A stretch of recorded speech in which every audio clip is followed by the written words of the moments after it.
There was a time when it looked like Marvel Studios would not be involved in Spider-Man movies going forward for Sony. It was only a few months, but it was an emotional few months for, I think, all of us on all sides, and a very public few months for whatever reason.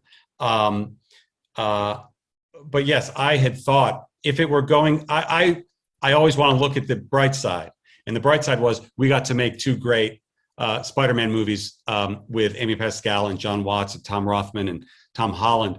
And I was very proud of that and very happy at that. Of course, wanted it to continue, but always want to be happy with what we have instead of upset with what we don't. Luckily, Tom Rothman and Bob Iger and Alan Horn and Alan Bergman and Tom Holland himself all realized, wouldn't it just be more fun if we just kept doing it? Let's not get business or politics in the way. Because the deal always started with Amy Pascal and I having nothing to do with numbers or contracts or politics. It had to do with story and a love of Spider-Man and Peter Parker and the Marvel Universe. And it thankfully has continued like that. And that's where we find ourselves now. Michael Morbius. Got tired of doing the whole good guy thing, huh? What's up, Doc?